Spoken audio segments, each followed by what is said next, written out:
శ్రీ పండితురాడ్డుల బాలసుబ్రహ్మణ్యం గారు, నేను అందరినీ కోరేది ఒకటే, ఈ చిట్టి పొట్టి పేరుతో పలకబాగండి. పూర్తిగా పేరుతో పిలిస్తేనే ఆ గౌరవం ఉంటుంది. వారి తండ్రి గారు శ్రీమతి పండితురాడ్డుల సామమూర్తి గారు నా చిన్నప్పుడు నేను హై స్కూల్లో చదువుకునేటప్పుడు పొగతోటలో ఆ ప్రాంతంలో ఉంటే వారు ఉదయాన్నే మరి సంకీర్తన ఆలపిస్తూ తద్వారా సేకరించిన యొక్క ఆ బియ్యాన్ని తద్వారా నిల్వ చేసి ధనంతో నెల్లూరులో త్యాగరాజ ఆరాధన ఉత్సవాలు నిర్వహించేవాళ్ళు. నాకు ఆ రోజు ఇంకా బాగా గుర్తున్నాయి.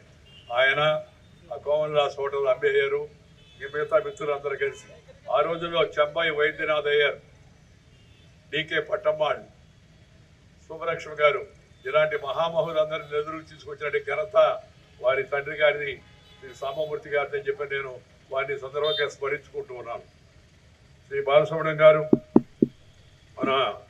తన పూర్తి జీవితాన్ని సినీ సంగీత చరిత్రలో అదొక మైలురాయి.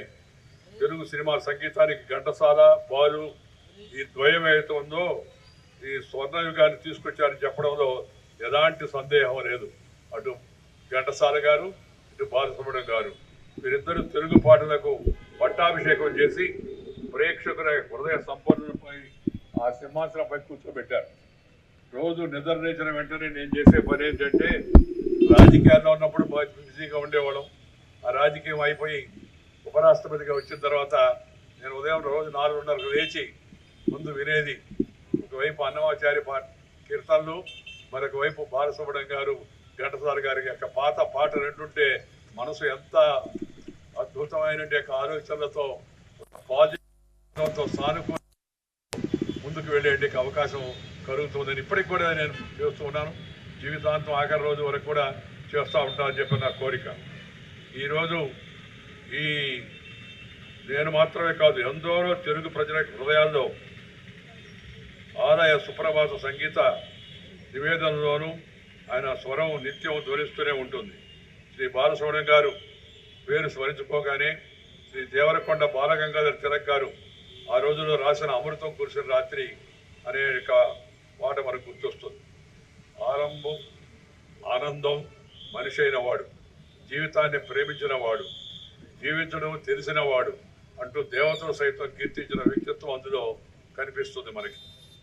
మన యొక్క ఈ కవిత ముగింపులో అమృతంపు తోన దోషులతో తాగి తిరిగి వచ్చాను, దుఃఖాన్ని చావుని వెళ్ళిపోమన్నాను, ఈనాటికి ఎవరికి తెలియదు నేను అమరుడనని అంటూ తనకు తానుగా చెప్పుకుంటుంటే ఈ మాటలు బాలుగారి జీవితానికి అచ్చు గుర్తినట్టుగా సరిపోతాయని చెప్పని సందర్భంగా నేను మనం చేస్తున్నాను. శ్రీ బాలసుబ్రహ్మణ్యం గారు నాకు ఎంతో ఆత్మీయులు, వయసులో నాకంటే కాస్త పెద్దవారు. నేనంటే వారికి ఎంతో అభిమానం, వారంటే నాకెంతో అభిమానం. నేను ఢిల్లీలో తీసుకెళ్లి వారిని మా ఇంటి దగ్గర కార్యక్రమం ఏర్పాటు చేసి ప్రధానమంత్రి గారిని పిలిచి వారిని సత్కరించినప్పుడు వారు ఎంతో సంతోషించారు. మన వాడు ఢిల్లీలో ఉన్నాడు, గుర్తింపు తీసుకొచ్చి మన ఇక్కడ కార్యక్రమం ఏర్పాటు చేసినటువంటి ఉద్దేశంతో బహుశా శ్రీపతి పండితురాడ్డుల సామమూర్తి గారి అంకిత భావాన్ని అలవర్చుకొని అందరినీ అలరిస్తుండడం వారు మనకు అందించిన యొక్క గొప్ప కానుక. ఆ చిన్నతనంలో ఇందాక చెప్పినట్టుగా సామమూర్తి గారు వీధి వీధి తిరిగి హరికథా గానం ద్వారా అందరిలో భక్తి భావం కలిగించేవారు.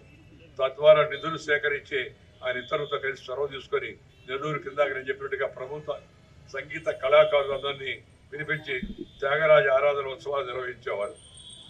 వారి బాటలో నేటి యువతరం కూడా నడవాలని చెప్పి నేను కోరుకుంటూ ఉన్నాను. సంగీతము, సాహిత్యము, ఆట, పాట, భాష ఇవన్నీ కూడా మనకు సంపదలు. వాటిని మనం నిలబెట్టుకోవాలా, వాటిని మనం కాపాడుకోవాలా. ఈ ఇంగ్లీష్ వాళ్ళు పోతూ పోతూ మనకి వాళ్ళ జబ్బును మనకు అంటగట్టిపోయారు. ఆ తర్వాత కూడా దాన్ని సరిదిద్దే ప్రయత్నం జరగదా. ఎందుకంటే అది ఇంగ్లీష్లో మాట్లాడితే కానీ ఫ్యాషన్ కాదు, ఇంగ్లీష్లో మాట్లాడితే కానీ గొప్ప కాదు. ఇంగ్లీష్లో ఇంత మాటలు పాడేవాళ్ళు ఇంగ్లీష్లో పాటలు పాడమనండి, ఎవడు పాడలేదు. నేనేమంటానంటే మన భాష తెలుగు భాష, మనందరం తెలుగువారు, తెలుగు మాట్లాడేందుకు మనం అందరం కూడా గర్వంగా తల ఎత్తుకొని నేను తెలుగువాడని చెప్పుకోవాలి. మన తెలుగువాడికి ప్రత్యేకంగా దేశంలో 16 భాషల్లో 40,000కు పైగా పాటలు పాడి అందరినీ మెప్పించినట్టేక అమరజీవి అయినట్టేక శ్రీ బాలసుబ్రహ్మణ్యం గారిని మనందరం జీవితాంతం గుర్తుపెట్టుకోవాల్సి ఉంది. వారిని గుర్తుపెట్టుకుంటూ మన భాషను, మన సంస్కృతిని, మన సంస్కారాన్ని కూడా మన పిల్లలకు తెలియజేయాల్సిన అవసరం ఉందని సందర్భంగా నేను మనం చెప్తాను. కష్టపడి పైకి వచ్చి ఎంత ఎదిగినా ఒదిగి ఉండే శ్రీ బాలు గారి స్వభావం నన్ను ఆకట్టుకునేది.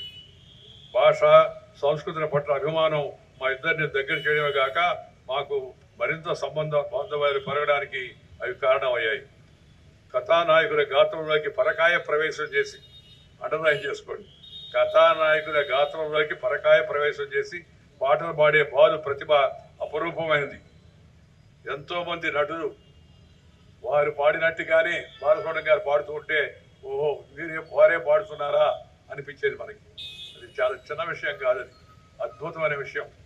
మరి నటనా శైలికి, హావభావాలకు, గాత్ర ధర్మానికి అనుగుణంగా పాటలు పాడే ప్రత్యేకత శ్రీ బాలసుబ్రహ్మణ్యం గారికి సొంతం. ఇక శ్రీ బాలసుబ్రహ్మణ్యం గారు తెలుగు ఉచ్చారణ వింటుంటే ఎంతో ఆనందం కలిగేది. అద్భుతంగా తెలుగు మాట్లాడేవాడు ఆయన. నాకన్నా చాలా మెరుగ్గా మాట్లాడేవాడు. తెలుగు మాటకు, తెలుగు పాటకు, తెలుగు సంస్కృతి సాంప్రదాయాలకు వారు అందించే గౌరవం వారి పట్ల అభిమానాన్ని మరింతగా పెంచుతూ ఉంది. శ్రీ బాలసుబ్రహ్మణ్యం గారు, వారి తండ్రి గారు, మరొకసారి నేను వారి సామూర్తి గారు భాష, సంస్కృతి, సాంప్రదాయాల పరిరక్షణ కోసం ఎంతగానో తప్పించేవారు. వారి స్ఫూర్తిని మనం అందుకోవాలి.